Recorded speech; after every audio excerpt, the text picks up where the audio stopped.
Today we're going to be talking about Ophiuchus, the 13th zodiac sign as told to me and various other astrologers I know by people who don't know what they're talking about. As somebody who does know what I'm talking about, let's get into it.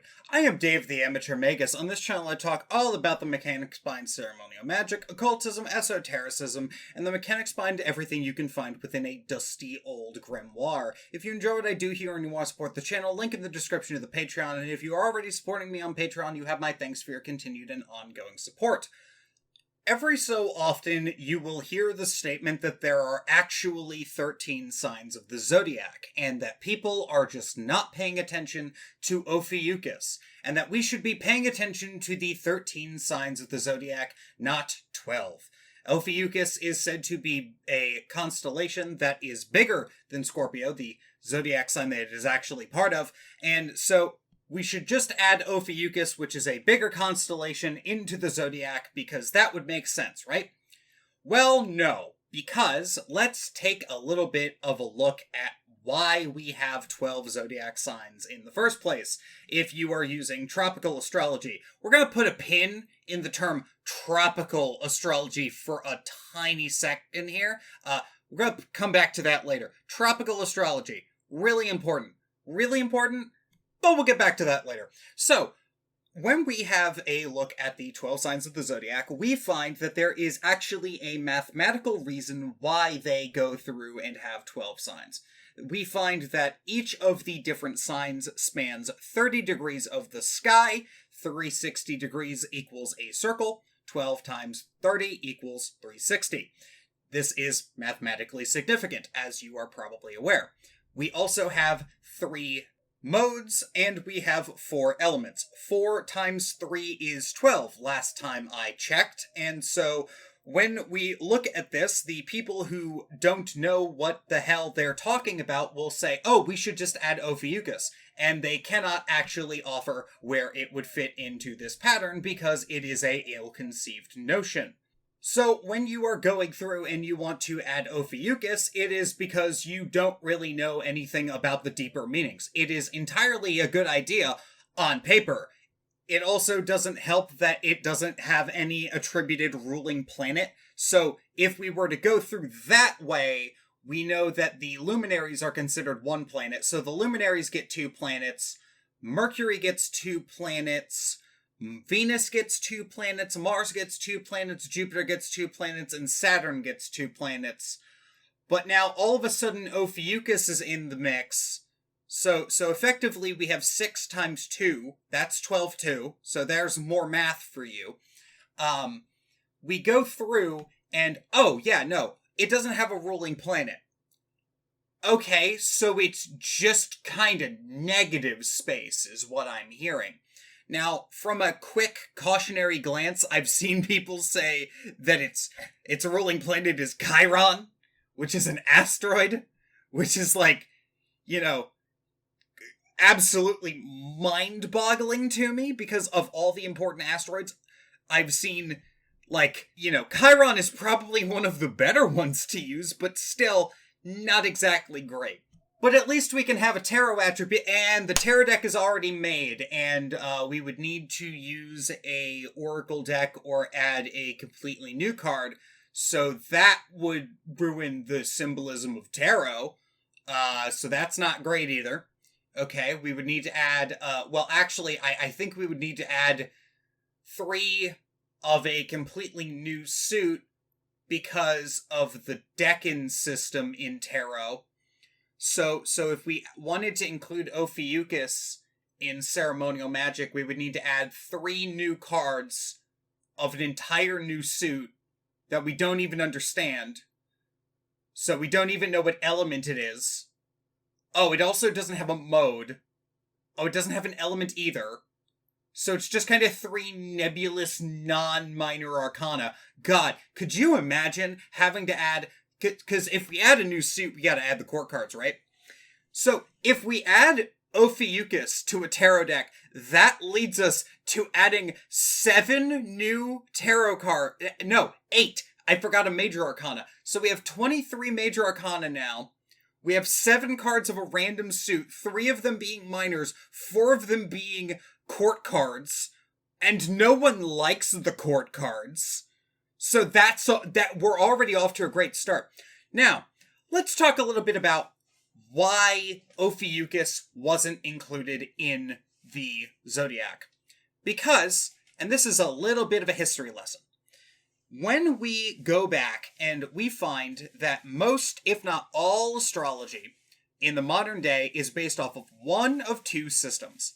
There is tropical astrology, and then there is sidereal astrology. The people who were saying that we need to have Ophiuchus as part of the zodiac are arguing from a perspective of sidereal astrology. Sidereal astrology looks at how the zodiac actually is at the moment.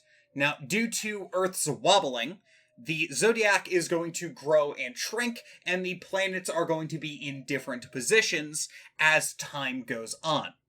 However, most occultism and all planetary magic that I've personally seen uses tropical astrology. Now, yes, I know that Vedic astrology exists. Vedic astrology, to my understanding, is a sidereal system. I'm not talking about Vedic astrology. Vedic astrologers, comment below if we should include Ophiuchus in Vedic astrology. This is a Western occult channel. I'm not going to care for the rest of the video. But there's your lip service to a system that I have no understanding of, and therefore will not be talking about. Anyways, so, when we go back and we look at the actual books that Western tropical astrology are derived from, they are a book called the Tetrabiblios, which actually translates to 4 books by Ptolemy. Ptolemy was the creator or generator of tropical astrology, and he decided, basically, we are no longer going to use the zodiac as actual zodiac because this is too much work. We are going to take a snapshot of the sky right now, and we're going to turn this into a magical clock system, okay? There is some innate Aries-ness of this 30-degree sky sector. There is some innate Libra-ness about the opposing 30-degree sky sector. Each of the zodiac signs at the time was the correct size to actually be 30 degrees of the sky. This is why we have the 12 zodiac signs that we do in the order that we do. Now, you may have noticed that I've used a lot of math here. There's more math to be done, because remember how I said that we would need to add 3 tarot cards for each of the Decans? Well, here's the thing about that. Every currently existing zodiac sign is not just one 30-degree sky sector. It is actually 3 10-degree sky sectors wearing a trench coat. We call these 3 10-degree sky sectors the Decans, and we call the trench coat the zodiac sign.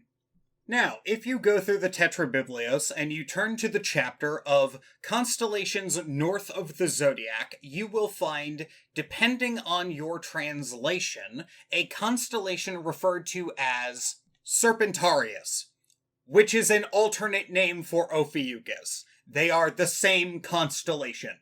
So, tropical astrology does actually acknowledge the existence of Ophiuchus. It's just too far north. And so now, if you are using the Western tropical system, we can now say without a shadow of a doubt, yes, it's okay to ignore the existence of Ophiuchus. Usually I've seen the rectification being that Ophiuchus is actually the energy of the 3rd decan of Scorpio. This is why I mentioned it earlier. Usually I will see people say that, like, the minor constellations, because I believe in some book they say that there's 36 different minor constellations that each constitute a decan, despite not being actually, like, lined up perfectly with the zodiac itself. This is where that comes from. That is what I am referencing here. But by and large, whenever I see Ophiuchus in actually, like, proper astrological texts, you will find it as either one of the sets of fixed stars, minor constellations, or, more commonly, in my experience, the third decan of Scorpio. Which, coincidentally, people want to insert Ophiuchus in between Scorpio and Sagittarius, which, why you would want... Yeah, I know that's where it's supposed to physically be, but also the signs go cardinal, fixed, mutable, cardinal, fixed, mutable. It's a whole thing. So yeah, I have been Dave the Amateur Magus. Hope you enjoyed this video. If you really enjoyed this video, link in the description of the Patreon. It helps support the channel, all that jazz. Hope everyone is having a good day. If you're not having a good day, hope your day gets better. Take it easy, take care, and I will see you next time.